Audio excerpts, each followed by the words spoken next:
Welcome to special analysis. నేను రమ్మ మండవ. ఈరోజు అనాలిసిస్లో భాగంగా మనం తీసుకుపోతున్న టాపిక్ ఏంటంటే శంకరయ్యపై టీడీపీ వేటు అని చెప్పేసి టైటిల్ పెట్టున్నాను. అదే శంకరయ్యకు జగన్మోహన్ రెడ్డి రెడ్ కార్పెట్ వేస్తున్నారా అని చెప్పేసి కూడా నేను ఇంకో టైటిల్ పెట్టడం జరిగింది. ఈరోజు సీఏ శంకరయ్య వ్యవహారం ఆల్మోస్ట్ 3 నెలలుగా రాష్ట్ర వ్యాప్తంగా చర్చనీయాంశం అవుతోంది. ఎందుకంటే సాక్షాత్తు ముఖ్యమంత్రిగా ఉన్న చంద్రబాబు నాయుడికే ఆయన లీగల్ నోటీస్ పంపించిన విధానం ఏదైతే ఉందో అలా సీఏ శంకరయ్య రాష్ట్ర వ్యాప్తంగా హాట్ టాపిక్ అయ్యాడు. అసలు ఇలాంటి ఇష్యూలు టీడీపీ హయాంలోనే జరుగుతాయి. ఇదే శంకరయ్య జగన్మోహన్ రెడ్డి గారిని నోటీస్ పంపించుంటే, లేదు జగన్మోహన్ రెడ్డి కనీసం నోటీస్ పంపించాలనే ఆలోచన వస్తే ఆయన అడ్రస్లు కూడా గల్లంత అయిపోయిండాయి. కానీ ఇదే శంకరయ్యని సస్పెండ్ చేయడానికి, ఈరోజు ఇదే శంకరయ్య మీద వేట్ వేయడానికి ఈరోజు టీడీపీకి దాదాపు 3 నెలలు పట్టింది. వెనక ముందు అన్ని ఆలోచించి అన్ని ఆధారాలు కూడా సేకరించి పటిష్టంగా మొత్తానికి శంకరయ్యని పక్కన పెడతానికి, ఆయన శంకరగిరి మాన్యాలకు పంపించడానికి ఇంత టైం పట్టింది. ఇదే జగన్మోహన్ రెడ్డి మీద కనీసం అలాంటి ఊహ వస్తేనే, ఏదో సినిమాలో చెప్పినట్టు సరే జగన్మోహన్ రెడ్డికి నోటీస్ ఇవ్వడం కదా, అలాంటి ఊహ వస్తేనే శంకరయ్య నిజంగానే ఎక్కడుండేవాడు కూడా ఇప్పటికి తెలిసి ఉంటుంది, అడ్రస్లు కూడా గల్లంత అయిపోయి ఉండేవి. అయితే ఇక్కడ ఏం జరిగింది అనేది కొంత మన ప్రీఫేజ్లో చెప్పుకుంటే మనకు తెలిసిందే. వివేకానందరెడ్డి హత్య సమయంలో ఆ రోజు పులివెందులకు సిఐగా శంకరయ్య ఉన్నారు. అయితే అక్కడ ఆయనకు సంబంధించి, ఆయన వ్యవహార శైలికి సంబంధించి అక్కడ కొంత ఆధారాలను కూడా మ్యానిపులేట్ చేశారు అని చెప్పేసి ఆయన మీద చంద్రబాబు నాయుడు ఆ రోజు సీరియస్ అలిగేషన్ చేశారు. ఆయన మీడియాతో మాట్లాడుతూ చంద్రబాబు నాయుడు సిఐ శంకరయ్య పేరును పదే 3-4 సార్లు ఆయన ప్రస్తావించడం కూడా జరిగింది. సో అలా చంద్రబాబు నాయుడు సిఐ శంకరయ్య పేరును అప్పుడు ప్రస్తావిస్తే, అదే సిఐ శంకరయ్య తర్వాత రోజుల్లో ఆయన విఆర్లో ఉన్నారు, కర్నూలు రేంజ్లో ఉన్నారు, తర్వాతకి విఆర్లో ఉన్నారు. అయితే ఇటీవల చూస్తే ఒక 3 మంత్స్ బ్యాక్ శంకరయ్య చంద్రబాబు నాయుడుకి ఏకంగా లీగల్ నోటీస్ పంపారు. తన పేరు బయటికి తీసి తన పరువు ప్రతిష్టలకు భంగం కలిగించారు అని చెప్పేసి లీగల్ నోటీస్ పంపించారు. తనకి ఏదైతే పరువు నష్టం దావా వేశారు, ఆ పరువు నష్టం కింద దాదాపు 1,45,00,000 డబ్బులు కట్టాలని చెప్పేసి దావా వేయడం జరిగింది. ఈ లీగల్ నోటీసు చాలా సీరియస్గా చర్చనీయాంశమైంది. చంద్రబాబు నాయుడే చెప్పారు, సిఐ శంకరయ్య నాకు నోటీస్ పంపించారని ప్రెస్ మీట్లో మాట్లాడుతూ. సో చంద్రబాబు నాయుడు లీక్ ఇచ్చిన తర్వాత ఇది హైలైట్ అయింది. అయితే సిఐ శంకరయ్యని అసలు మనం ఏం చేద్దాము అనుకున్న తర్వాత మొత్తానికైతే విఆర్లో ఉన్నారు.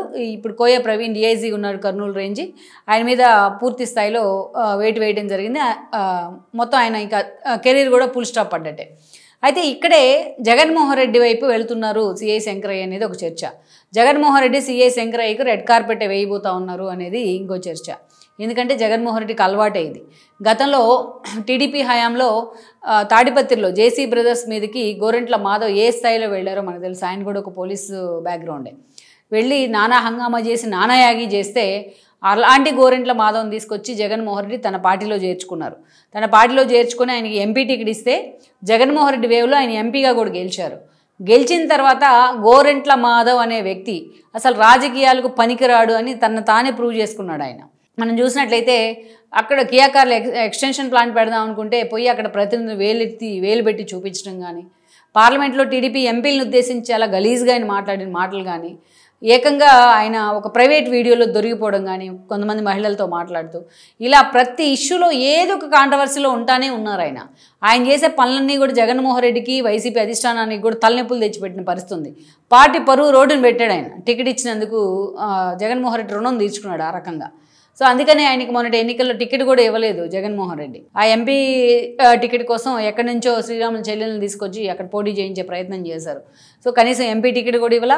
పోనీ ఈరోజు అధికారం కోల్పోయినాకైనా ఆయనకి ఏదో ఒక హోదా ఇస్తారంటే అది ఇవ్వాల. పాపం ఎప్పుడైనా పార్టీ నుంచి ఏదో పోస్ట్ రాకపోతుందా అని ఏ పార్టీలో దిక్కు లేక అలాగేదో ఆయన అలా హోల్డ్లో ఉన్నారు మాధవ్ లాంటి వాళ్ళు.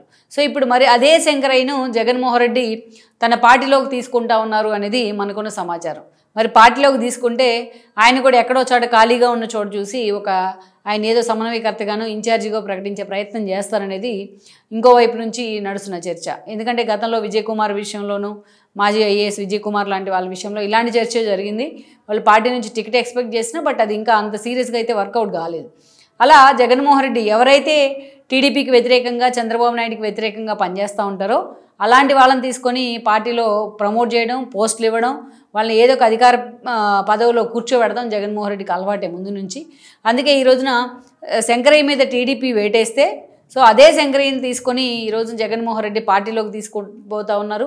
ఆయనకు ఒక కీలక పదవి కూడా ఇవ్వబోతా ఉన్నారని చర్చ జరుగుతోంది.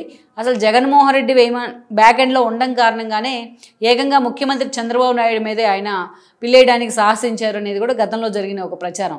దాన్ని ఎండార్స్ చేసే విధంగా ఈరోజు జగన్మోహన్ రెడ్డి సిఐ శంకరయ్యని తన పార్టీలోకి ఆహ్వానిస్తున్నారని కూడా చెప్తా ఉన్నారు. పులివెందుల్లో చాలా సీరియస్గా చర్చ జరుగుతుంది ఆయన సన్నిహితుల్లోకి, వైఎస్ఆర్సీపీలో కూడా. సో మొత్తానికైతే వన్స్ శంకరయ్య వైఎస్ఆర్సీపీ జెండా కప్పుకుంటే ఇప్పటిదాకా ఏమైనా అనుమానాలు ఉన్న వాళ్ళకు కూడా, వైసీపీ నేతలు కూడా ఈ అనుమానాలన్నీ కూడా శంకరయ్య వెనక జగన్మోహన్ రెడ్డి ఉన్నారు అనేది, ఈ అనుమానాలన్నీ కూడా పటాపంచలు అయ్యే అవకాశం మాత్రం ఉంటుంది. Please share, like and subscribe R24 Telugu YouTube channel.